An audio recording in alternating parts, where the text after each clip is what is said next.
The Force 441, Mopar's last big-inch supercar.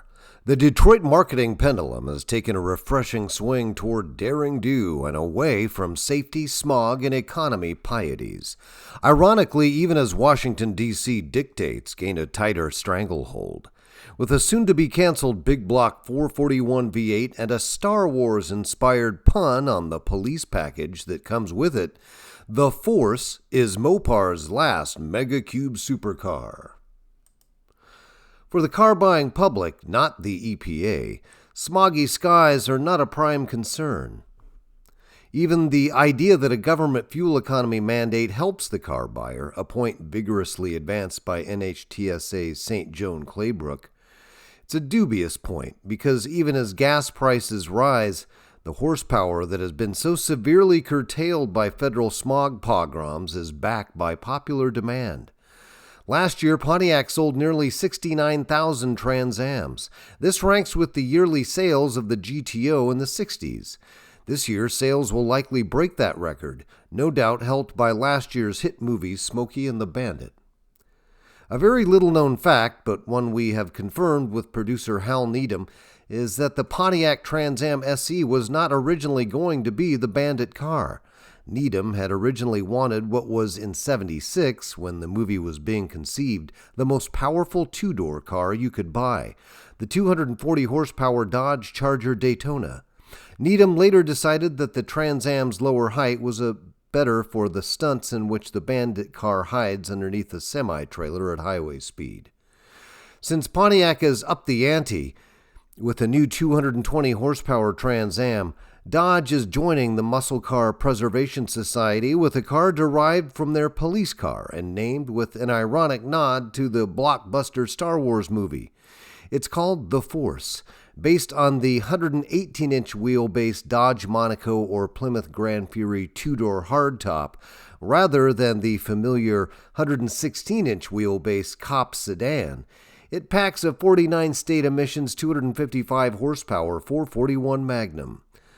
Next year, the Dodge Monaco and Plymouth Fury four-door sedans will be replaced by a lightweight R-body Dodge Specialty Sport Sedan, packing a smaller LA block 200-horsepower 381 cubic inch V8.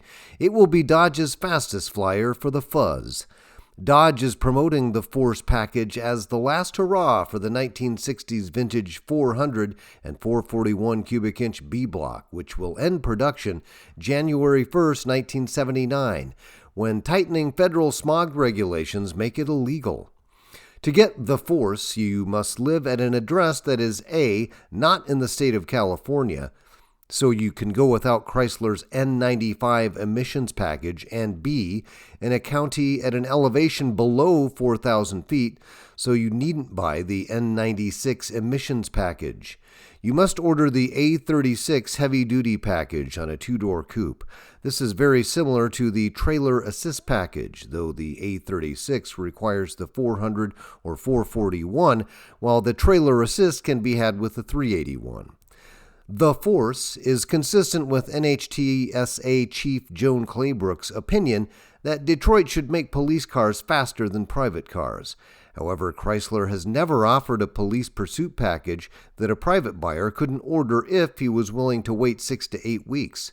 But you won't even have to do that, since Chrysler will produce dolled-up civilian versions. You should be able to buy the Force, Grand Fury, or Monaco out of dealer stock very soon.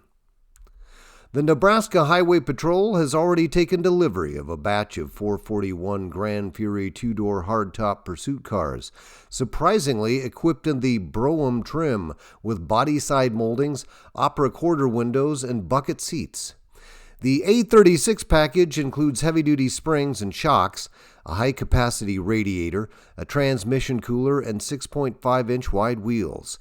You also get special fabric-belted radial tires because some steel-belted tires have proven unstable at speeds over 100 miles per hour.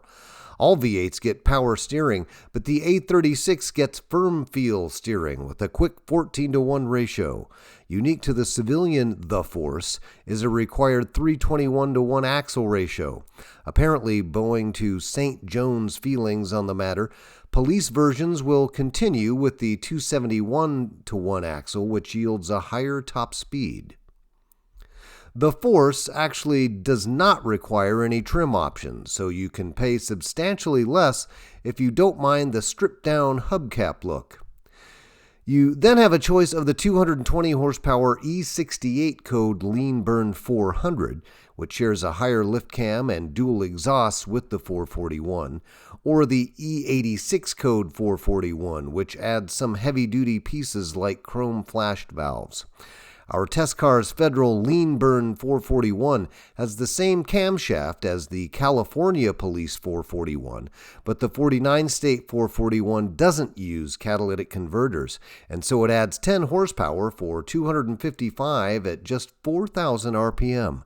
It's the most powerful engine you can buy in an American car. There's a full-on marketing push by Dodge to sell the Force as the last of its kind. They've even got MPC to promote the Force as a model kit. One distinct impression we get in this last hurrah muscle revival of 1978 is that automakers are eager to once again put their most powerful cars into our ink-stained hands. Only 3 years ago, we had to beg and plead Plymouth to lend us their fastest Roadrunner, but now it's Dodge begging us to test their quickest car. They are not only proud of their most potent cars, they have also renewed their confidence that hot cars will draw buyers to the showroom. Even if shoppers don't buy a Trans Am or the Force, they still might buy a Firebird Esprit or a Monaco Brougham. But we would accept no substitutes. The entire charm of the Force is all the no-nonsense hardware that comes with it. This really is a heavy-duty rig built for speed. The only extra cost go-fast goodies needed were a tachometer and the Sure Grip differential.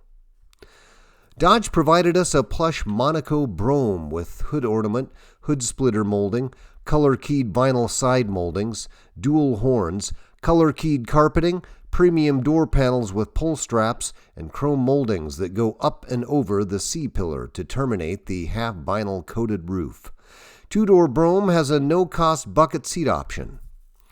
White vinyl thin-shell bucket seats with contrasting black carpet gave the interior of the Monaco Brougham a sporting look. You get a standard middle jump seat for that occasional middle passenger with a backrest that folds down to act as an armrest. Unlike with the Trans Am, you have to pay extra to get some of the sports car goodies in our tester, including a remote-controlled dual rear-view mirrors and a luxury steering wheel. It's a color-keyed tri-spoke tiller that replaces the black foam-rimmed Tough wheel that was introduced in '71. Then there were other things like power windows, an inside hood release, color-keyed floor mats, color-keyed seat belts, light package, tinted windows, speed control, tilt steering wheel, and intermittent windshield wipers. No Bandit imitator would be complete without an AM/FM stereo with a CB radio, so you can talk to truckers regarding the whereabouts of Smokies, just like the Bandit. Our car's MSRP nonetheless exceeded the price of the WS6 4-speed 220 horsepower Trans Am. It undercuts the MSRP of the only other big block intermediate or standard size supercars left. Pontiac's Bonneville SE and Ford's 7.5-liter stratified charge fuel-injected T-Bird costs thousands more. Though the TA is undeniably the it car of the moment, we can attest that the Force is definitely worth the price as a full-size supercar fresh off the showroom floor. Our car had only a few hundred miles on it, but we suspect that some of those miles may have been spent fine-tuning the engine. Maybe that's another hopeful sign when the PR guys send over a ringer. Our car weighed more than the '77 Dodge Magnum we tested in the summer, but from the first 5 minutes behind the wheel, we knew for certain it was much quicker. Most new cars only chirp the tires when floored from a standing start. Even fewer will actually smoke one tire. This one will spin both tires from a standing start and lay 20 feet of rubber, shifting into second. When we wrung out the force on the quarter-mile strip, we began to suspect Dodge had super-tuned the car. Our best quarter-mile elapsed time of 14.82 seconds at 94 miles per hour represents the fastest time we've scored in a large car in several years. It was not a fluke either, as the car broke the 15-second barrier 3 times in 5 runs. The 0 to 60 mile per hour sprint of 6.9 seconds is equally impressive. The top speed of 122 miles per hour at 4,800 RPM was reached quickly despite the car's tall, upright grille and windshield. Michigan State Patrol car trials with a Monaco sedan yielded 128 miles per hour, again thanks to the 270-to-1 axle ratio. Through our car looked like a typical personal luxury barge, its ride was uncompromisingly stiff. We certainly don't like a marshmallow suspension, but on anything but glass-smooth asphalt, your posterior will get constant reminders that you bought the toughest car of '78. After many adrenaline-fueled hot laps on the high-speed road course, we can attest that the police car chases you see on the Rockford Files are true to life. The A36 suspension is as near neutral as any large car you can buy. The result of the ultra-stiff suspension is that the massive torque of the 441 can flick the tail loose when you don't intend it. Yet the neutral handling maximizes the bite of all 4 tires in fast, sweeping turns, so learning to drive the car at the ragged, dramatic edge rewards a great driver with great lap times. Thankfully, we were on a closed course where our spinouts just put us into the weeds. The meaty HR78 radial tires rescue the ride from being unbearable, while also granting better directional stability. That's a saving grace in a car so willing to change directions. But Chrysler needs to warn buyers that it really does handle like the tail-wagging squad cars on TV. Consider yourself warned. The Force can get you into more trouble than you bargained for. Respect the Force. Another thing to respect, maybe even fear about the Force is its gas economy. No one would call the '60s supercars fuel misers, but at least they had high compression ratios that squeezed more efficiency out of the big displacement. If you spring for the 441, be prepared to fill that big 26-gallon gas tank very frequently. Around-town mileage is a wallet-busting 9 miles per gallon, and highway mileage, even wafting along at 60 miles per hour, soars to only 12 miles per gallon. Braking was like the handling.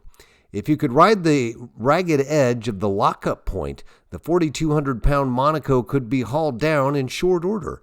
But a true panic stop in which you stomp on the brake pedal will lock the rear brakes so that the car would usually end its stop pointing 45 degrees to the right. As with Han Solo's Millennium Falcon, you've got to know this speedy vessel's quirks and surprises under duress. We could see buying this car just for the bragging rights, but the problem is that there's no exterior badges to tell the world you think cafe regulations stink. Buyers have shown a soft spot for image cars with tape stripes and T-tops. The Monaco Brougham is a relatively flashy car, and it even has a moonroof, but its big grille is shared with the sedan, and thereby about 10,000 taxis and cop cars across the USA. We thought our test vehicle was handsome, but people really craned their necks to get a look at a black and gold SE Trans Am, while our tester was universally ignored. If the idea is to impress the lovely maidens attracted to Corvettes and Trans Ams like iron filings to magnets, the Force is not for you. On the plus side, it is probably almost as invisible to the fuzz as it is to those lovely maidens. The real point of the Force is to go fast incognito. But the fact remains the Force is a purposeful and enjoyable car to drive. Every time you drop the hammer, you are rewarded with a leap into hyperdrive, to put it like Han Solo. Yet we think that Dodge's hope that buyers will rush in to get the last of the big ones might be optimistic. The major selling point is that it won't be around for long. It's the last of the dinosaurs, and when you refill that huge gas tank and pull away $20 poorer, you'll realize that there really were reasons the dinosaurs, fearsome and powerful as they were, had to go extinct.